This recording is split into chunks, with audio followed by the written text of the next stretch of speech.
शाम के 7 बज रहे हैं। नमस्कार, न्यूज 24 पर रोज की तरह वक्त हो गया सबसे बड़ा सवाल का। आपके साथ मैं हूं मानक गुप्ता। हरियाणा में रॉबर्ट वड्रा की कंपनी से जुड़े जमीन सौदों की जांच के लिए बने कमीशन ने आज अपनी रिपोर्ट खट्टर सरकार को सौंप दी है। जस्टिस ढींगरा कमीशन की हम बात कर रहे हैं।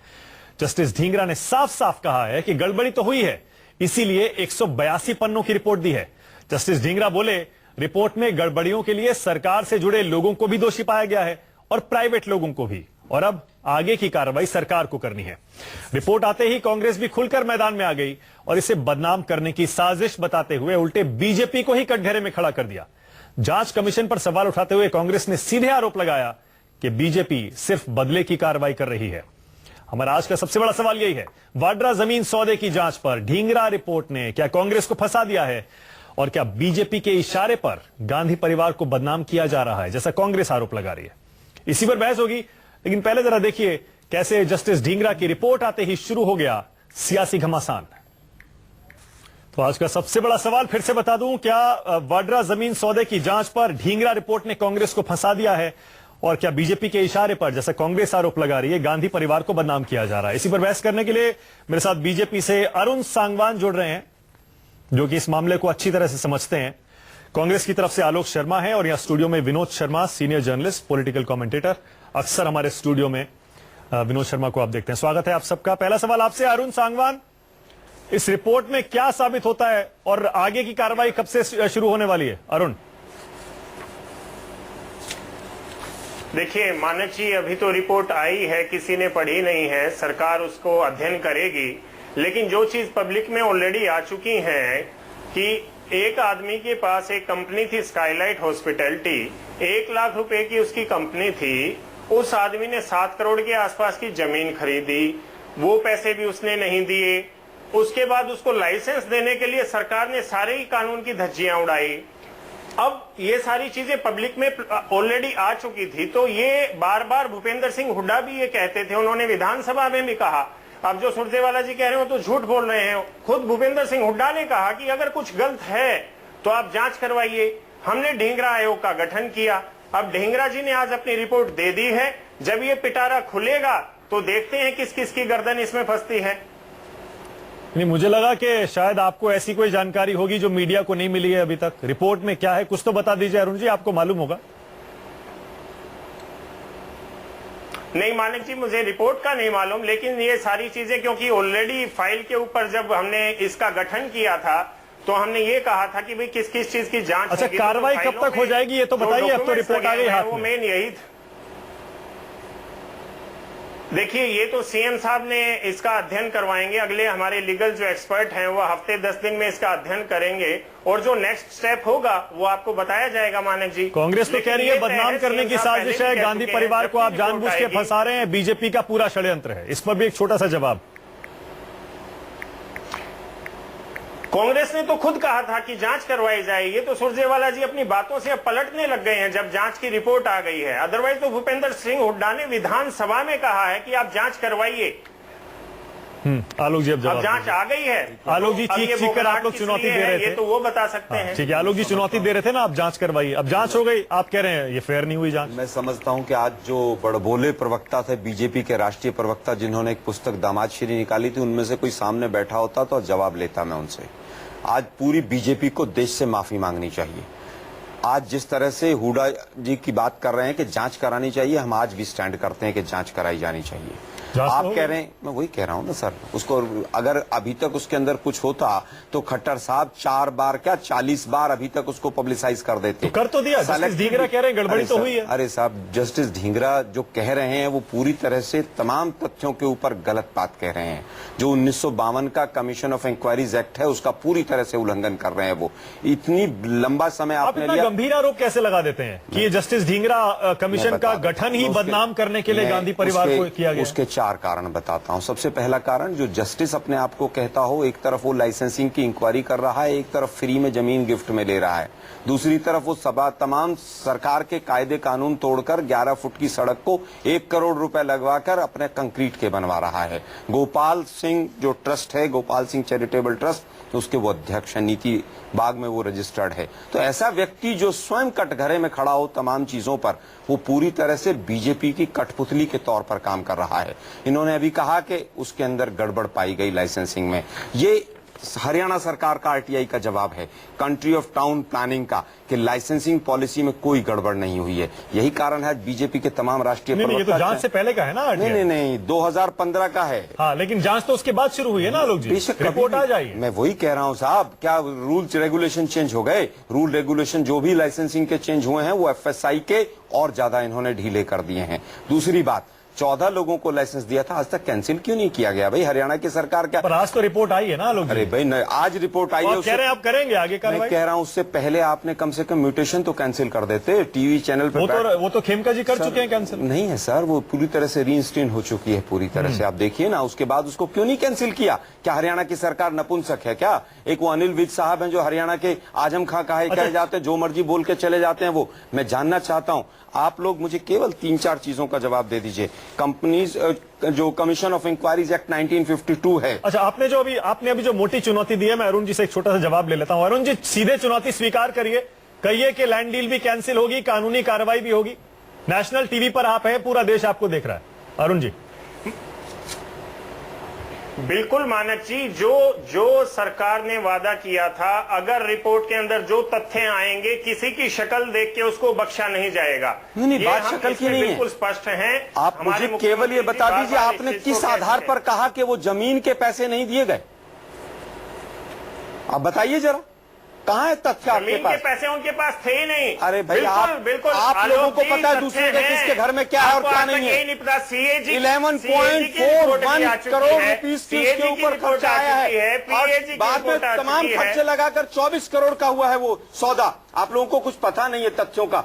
जिस समय पर सीएजी और पीएजी ने जो रिपोर्ट दी, उसको खट्टर साहब कोलैबोरेशन किया, दिमागी की वजह से 1 साल तक दबा के बैठे रहे। चवन्नी भी नहीं, पीएजी और सीएजी बार बार कहती रही कि इसका जवाब दीजिए, हमें इसका जवाब दीजिए। लेकिन खट्टर साहब बिल्कुल मुख्यमंत्री ऐसे बने रहे जिनके पास कोई आलोक जी दोनों एक साथ बोलेंगे, दर्शकों को समझ नहीं आएगा। मैं सोच रहा हूँ, मैं आरटीआई का जवाब बता रहा हूँ कि किसी रूल का रेगुलेशन का उल्लंघन नहीं हुआ। नेशनल चेज पे अरे भाई, किसी रूल रेगुलेशन का उल्लंघन नहीं हुआ। मैं चैलेंज करता हूं आपको, ये कहती है, मैं चैलेंज करता हूं, आप कीजिए उसके ऊपर एक्शन लीजिए। आपने सीएजी की रिपोर्ट पढ़ी है आलोक जी? बिल्कुल पढ़ी है, उस सीएजी की नहीं है, पीएजी की है। तो आप पढ़ी है। अभी इतनी से बौखलाहट किस लिए? बौखलाहट नहीं है। आप लोगों ने कांग्रेस को बदनाम करने के लिए जो साजिश रची थी, आज यही कारण है कि तमाम राष्ट्रीय प्रवक्ता भाग गए, आपको बलि का बकरा बना दिया। मुझे बताइए जरा। अरे एक सेकंड आलोक जी, सिर्फ एक बात का जवाब दे दीजिए। जिस अरुण आप जल्दी से कंप्लीट करिए। अरुण आप क्या पॉइंट कह रहे हैं? एक कानून बताइए जिसका उल्लंघन हुआ हो। मेरा सिर्फ एक ही सवाल है, जिस वड्रा के पास जितनी भी उन्होंने कंपनियां बनाई, वो सब 1-1 लाख रुपए की थी। आज उनके पास वो हजारों करोड़ की संपत्ति कैसे बन गई? सिर्फ इस चीज का जवाब सरकार आपकी है ना अरुण जी, आप सवाल पूछ रहे हैं। एक मिनट, उनकी कंपनी के पास 1000 करोड़ रुपए इन्फॉर्मेशन कहाँ से आई आपके पास? हमने तो कमीशन बनाया। अरे भाई बता तो दो ना कि आपके पास ये इन्फॉर्मेशन कहाँ से आई? डॉक्यूमेंट्स हैं, जो मर्जी बोल के चले जाओ, शर्म नहीं आती आप लोगों को? एक सेकंड आलोक जी, नहीं मुझे बताइए 1000 करोड़ का फिगर आप कहाँ से लाए? अरे आलोक जी एक सेकंड 1000 करोड़ का फिगर आप कहाँ से लाए, जरा बताइए। आपको मैं बता रहा हूँ, बताइए कहाँ से बोलने तो दीजिए, सुनिए भी उन्हें। आलोक जी, ये जो होटल साकेत, होटल का मुझे केवल ये बताइए 1000 करोड़ का फिगर आपके पास कहाँ से आया? नहीं, अच्छा बताइए तो सही। आप बताइए ना 1000 करोड़ का फिगर कहाँ से आया आपके पास? साकेत में जहाँ होटल है उसकी 100 करोड़ से ज्यादा वैल्यू। वो 500 करोड़ का, 5000 करोड़ का फिगर आपके पास कहाँ से आया? बता दीजिए कंपनी अफेयर्स में उन्होंने फाइल नहीं की है। अरे भाई आप, अच्छा एक सेकंड रुकिएगा। आलोक जी मैं सोच रहा हूँ विनोद जी को लाता हूँ बीच में, क्योंकि ये तू मैं जब बीजेपी कांग्रेस की शुरू होती है तो बिल्कुल दर्शक हमारे मुझे लगता है उबासियां लेने लगते होंगे, क्योंकि विनोद जी मैं ये समझना चाह रहा हूँ। आलोक जी केवल एक चीज कहना विनोद जी की बात तो सुनिए। सीएजी और पीएजी की रिपोर्ट में, अरे आलोक जी सुनिए, अंतिम बात कह रहा हूँ मैं जल्दी से। सीएजी क्या कहता है, इनका जो पीएजी है, CM did not approve the reply off the department. जो कंट्री टाउन प्लानिंग डिपार्टमेंट का रिप्लाई आया, सीएम उसके ऊपर उसको गद्दी के नीचे दबा के बैठ गए। अच्छा, ठीक और है। उसका जवाब नहीं दिया आपने। ये सीएजी और पीएजी आपका हरियाणा सरकार का कह रहा है। आप लोग किस अच्छा, मुंह से ठीक है, आरोप एक सेकंड, लगाते हैं? आप लोगों को ठीक है, एक सेकंड। लानत है बीजेपी ठीक के है, ऊपर। आलोक जी एक सेकंड रुकिए। सीएजी सेंटर की संस्था है। अरे पीएजी की CAG रिपोर्ट है, सेंटर आपको की ये भी नहीं संस्था पता? आप नेशनल टीवी चैनल पर बैठ अरे गए। देखिए आप रुकिए, आलोक विनोद जी बहुत देर से सुन रहे हैं, सुनिएगा अरुण जरा एक सीएजी सेकंड। की अरुण भी एक है सेकंड, आलोक जी, आप अपना अरुण एक आप- सेकंड, एक सेकंड, एक सेकंड, अरुण एक सेकंड। जी जी विनोद जी आइए जरा, थोड़ा सा सेंस लाइए इस डिबेट में, सिर्फ तू मैं चल रही है। मैं समझना चाह रहा हूं ये जो आरोप लग रहा है विनोद जी कि यूपी चुनाव में प्रियंका गांधी उतर रही हैं और इसीलिए उनको थोड़ा सा पीछे करने के लिए, कॉर्नर करने के लिए, थोड़ा बैकफुट पे धकेलने के लिए, इस पॉट को बॉइलिंग रखने के लिए अभी तो बीकानेर में भी एक अलग जांच चल रही है। लग रहा है आपको इन आरोपों में दम है विनोद जी, या फिर जो अब जांच कमीशन की रिपोर्ट आई है उसे स्वीकार करना चाहिए? देखिए ऐसा है कि ये किसी एक पार्टी पे मैं कटाक्ष नहीं कर रहा हूं, लेकिन जो कमीशन ऑफ इंक्वायरीज हैं वो पिछले वर्षों में हम लोग देखते रहे हैं किस तरह से विभिन्न राजनीतिक दलों ने उनका उपयोग किया है। बहुत से कमीशन ऑफ इंक्वायरीज हैं जिनकी रिपोर्ट्स आई और बाद में लागू नहीं की गई। सबसे सर्वप्रथम उसमें श्री कृष्ण कमीशन रिपोर्ट है, आपको याद होगा। और उसी तरह से जो लिब्रहान कमीशन की रिपोर्ट थी अयोध्या पे, उसमें कोई निष्कर्ष निकाल नहीं सकता था, उसमें विरोधाभास था। उस कमीशन की रिपोर्ट की बहुत धज्जियां उड़ी। मैं ये नहीं कह रहा हूं कि ढींगरा साहब की रिपोर्ट के बारे में मुझे जानकारी नहीं कि उन्होंने क्या लिखा है, लेकिन मैं इस बात में इंटरेस्टेड हूं कि जब वो रिपोर्ट असेंबली में पेश होगी तो उसके साथ सरकार को एक्शन टेकन रिपोर्ट साथ में पेश करनी पड़ेगी, और वो एक्शन टेकन रिपोर्ट बताएगी कि ये सरकार कितनी संजीदा है इस बात को आगे ले जाने के लिए, और कानून के तहत जो आरोप लग रहे हैं, आरोप प्रत्यारोप हो रहे हैं, वो किस हद तक साबित किए जा सकते हैं। तो मुझे एक्शन टेकन रिपोर्ट का इंतजार है कि सरकार इसकी जांच करने के बाद, इसको पढ़ने के बाद, 182 पन्नों की रिपोर्ट है। दो बातें जो उठी इस कमीशन के संदर्भ में, मैं समझता हूं कि उसका वो एक मैं अच्छी बात, वो मतलब एक सॉलिड पॉइंट्स ऑफ ऑब्जेक्शंस थे कि कमीशन ऑफ इंक्वायरी ये एक सेक्टर में जो लैंड अलॉट हुआ था और उसमें जो लेन देन हुआ और जिसके आरोप हैं 83 सेक्टर, फिर उसके बाद जो है 78 और 86 सेक्टर भी जुड़ गया उसके अंदर, और वो कमीशन के अपने कहने पे जुड़ा। तो वो terms of references in the middle of the inquiry जो चेंज हुई हैं, उस पर भी विचार करना होगा कि वो कितने हद तक। कांग्रेस तो कह रही है कि सारा का सारा हजारों एकड़ जो गया है उस सबकी जांच होनी चाहिए। नहीं देखिए, मैं कांग्रेस जो कह रही है और बीजेपी जो कह रही है उसमें नहीं पढ़ रहा हूं। मैं कमीशन ऑफ इंक्वायरी का जो प्रोसेस है उस पर बात कर रहा हूं। हाँ। और देखिए ढींगरा साहब पे भी आरोप लगे, उसमें जाने की कोई जरूरत नहीं है। हालांकि जो किसी कमीशन ऑफ इंक्वायरी के जज पे आरोप लगाता है उसको सजा हो सकती है, ये प्रावधान है under the commission of inquiries act, लेकिन उसको छोड़े आप। मैं ये कहना चाहता हूं कि कमीशन ने अपनी terms of references midway through the process of probing the whole thing बदली, तो इस पे भी बात उठेगी। तो इस कमीशन ऑफ इंक्वायरी पे एक व्यापक बहस वहां की असेंबली में होनी चाहिए, और उस बहस किस चीज पर होनी चाहिए कि जो एक्शन टेकन रिपोर्ट है सरकार ने उस पर कार्रवाई की, कमीशन की रिपोर्ट और उसके साथ एक्शन टेकन रिपोर्ट, उस पे वहां पर उसकी असेंबली में बहस हो, और उसमें जो तथ्य सामने आएंगे उससे हम लोग ज्यादा एम्पावर होंगे। हमको पता चलेगा कि सरकार कितनी संजीदा है, आरोप कितने संगीन है, और विपक्ष की बात में कितना दम है। बिल्कुल अरुण, इस पर जवाब दीजिए, क्योंकि आरोप ये भी लगेगा कि आपने सिर्फ बदनाम करने के लिए ये पूरा स्वांग रचा है। कांग्रेस का आरोप है षड्यंत्र है सिर्फ गांधी परिवार को बदनाम करने के लिए, और यूपी चुनाव आ रहे हैं, तब तक आप इसी को इस तरह से उठाते रहेंगे, कार्रवाई कुछ होगी नहीं इस पे। अरुण मानक जी, जो विनोद जी ने कहा कि जो कमीशन के टर्म्स एंड रेफरेंस जो बीच में बदले गए, उसका कारण ये था कि लाइसेंस जब अप्लाई करते हैं तो वो गांव के नाम पे किया जाता है, ना कि सेक्टर के नाम पे, और जो रेवेन्यू रिकॉर्ड होता है वो गांव के नाम पे होता है। इसीलिए सेक्टर 83 को हटा के वहां के 4 गांवों का उसमें डाला गया कि इन 4 गांवों के अंदर ढींगरा कमीशन इंक्वायरी करेगा। सिर्फ उसमें यही एक बदलाव हुआ था, बाकी टर्म्स एंड रेफरेंस सारे सेम रहे थे। क्या उस समय पर मेरा सवाल दूसरा था। और दूसरा जो क्या इसका कैबिनेट अप्रूवल हुआ था? दूसरा जो मानक क्या जी उसका आपने कैबिनेट कहा, अप्रूवल हुआ था बता हमने दीजिए जरा। बदनाम करने की जरूरत नहीं है। 182 पेज की बिल्कुल, रिपोर्ट का जो बिल्कुल, आज 1-6-2 आज जो मैं कहूंगा रद्दी का टुकड़ा उठा के चल रहे हैं ढींगरा साहब, मुझे केवल बिल्कुल ये बता कैबिनेट दीजिए उसमें अप्रूवल हुआ था। मैं आपको एक कैबिनेट मिनट, अप्रूवल एक दिखा मिनट, सकता हूं। एक भी वो कह रहे थे व्यक्ति कि मैं कैबिनेट आपको अप्रूवल हुआ है। कैबिनेट एक सेकंड, अप्रूवल दिखा सकता मैं हूं। कह रहा हूँ एक भी जवाब व्यक्ति को 8B और 8C में क्या नोटिस दिया गया? अरे आलोक जी एक सेकंड, उनका एक सेकंड, मुझे अरुण पहले जवाब ये दीजिए मुझे इस बात का, बदनाम करने की साजिश है ये आरोप लग रहा है, ये आप जवाब दीजिए इसका। पॉलिटिकल इसका माइलेज आप लेने की कोशिश कर रहे हैं अरुण। देखिए मानक जी, पॉलिटिकल माइलेज इसमें क्या है? जब पूरे देश ने देखा कि जिस आदमी के पास पैसा नहीं है, सिर्फ वो एक परिवार से आता है, उसके लिए कानून की जो अरे भाई, अभी धज्जियां तक उड़ाई आपने उनके जाती खिलाफ हैं, एक वो FIR क्यों नहीं लॉन्च कराई? मीडिया में आया, बड़े बड़े हरियाणा के अखबारों अंदर ने आप छापा। केवल अभी भी बदनाम करने का काम कर रहे कमीशन हैं। की रिपोर्ट मुझे केवल आई ये है। बता दीजिए अगर अब अगर इनकम टैक्स FIR में या तमाम उनके आंकड़ों में कमीशन गलती की अभी थी। रिपोर्ट आई है। अरे भाई, आपके यहाँ पर जस्टिस ढींगरा ने 4 बार तो क्लैरिफिकेशन आलोक जी, मांगे ये अगला इनकम टैक्स स्टेप के यही अकाउंट्स है, के। आगे के जो स्टेप यही हैं, और वो जब स्टेप होंगे फिर तब बदनाम आप करने कहेंगे के कि लिए होगा, अब इससे क्यों ज्यादा है। कुछ अगले नहीं स्टेप होगा। यही है। मुझे केवल ये अब बता कमीशन दीजिए की रिपोर्ट आई है। 22/6/2015 को जब कंट्री टाउन प्लानिंग डिपार्टमेंट ये कहता है कि कोई अनियमितता नहीं है, उसके बाद आज क्या है आपके पास, उसको पब्लिक क्यों नहीं करते हैं आप लोग? अगर उसके अंदर कोई तथ्य थे तो पब्लिक कीजिए ना उसको। 1/6/2015 को कैबिनेट अप्रूवल हुई, 22/6/2015 का मैं कागज लेकर बैठा हूं जिसके अंदर आपका डिपार्टमेंट RTI का जवाब देता है कि उसके अंदर कोई अनियमितता नहीं है। रिपोर्ट तो आलोक जी आ जाइए ना, वो डायरेक्ट रिपोर्ट तो आ जाइए ना आलोक सर, जी। मैं कह रहा हूं ना, रिपोर्ट अगर आ गई और उसमें इतने बड़े तथ्य होते तो आज तो आई, अरे आज रिपोर्ट आई है। छोड़ देती क्या? अभी तो हफ्ता 10 दिन इनको 182 पेज पढ़ने में लगेगा। हो रहे हैं गांधी फैमिली के इतनी खिलाफ बेचैनी क्यों इनको है? हवा का ये तो झोंका भी बताइए। मिल जाए तो ये लोग उछलने लगते हैं।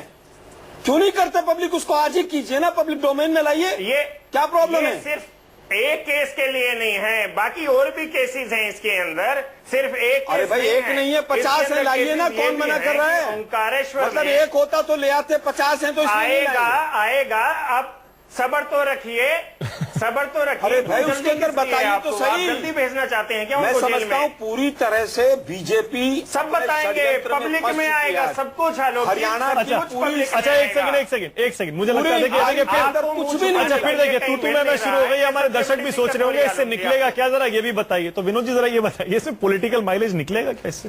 नहीं, देखिए बात यह है कि अगर आरोप लगे हैं और ऐसे आरोप है जिसमें कि ये कहा जा रहा है कि क्योंकि वो जो उनका एक प्रमुख परिवार के साथ संबंध है, रिश्ता है, उसके चलते उनको ये कंसेशंस मिले, तो एक तरह से पशेमानी तो होती है राजनीति में। लेकिन जो लोग सार्वजनिक जीवन में होते हैं उनके ऊपर परस्पर ऐसे आरोप लगते रहते हैं।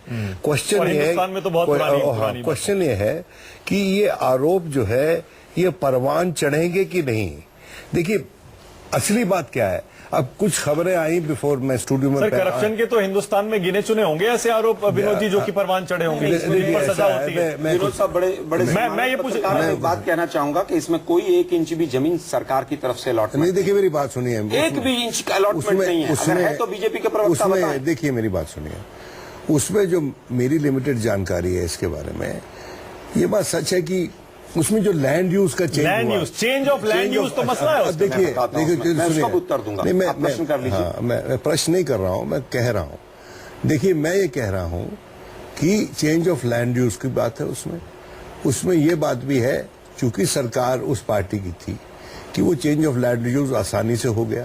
वो चेंज ऑफ लैंड यूज जब हुआ जब वो जमीन ट्रांसफर हो गई स्काईलाइट को।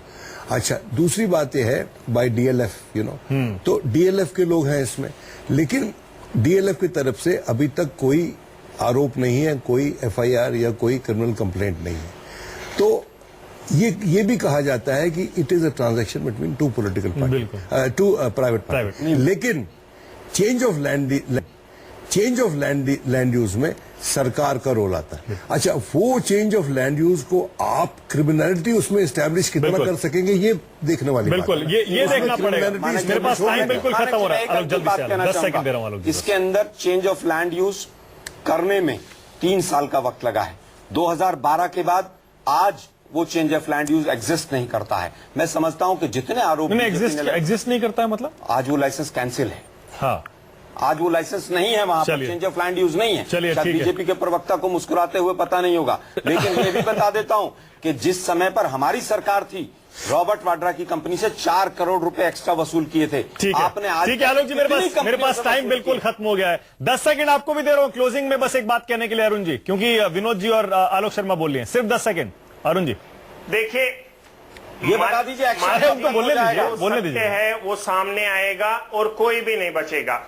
नहीं, बस ठीक है, बस इतना काफी है। बताइए ना कब तक बस इतना काफी है, देश देख रहा है। हवा में- और जैसे विनोद जी ने हवा में कहा, छोड़िए। अगर इस रिपोर्ट पर कार्रवाई नहीं हुई तब जाहिर है इस कमीशन पर भी सवाल तो उठेंगे। बहुत बहुत शुक्रिया, बहुत बहुत शुक्रिया। एक्शन टेकन रिपोर्ट भी आनी चाहिए, इस पर कार्रवाई क्या हुई। बहुत बहुत शुक्रिया सबसे बड़ा सवाल में आने के लिए अरुण सांगवान, आलोक शर्मा और विनोद जी, आपका भी। छोटा सा ब्रेक लेना पड़ेगा, देखते रहिए News 24।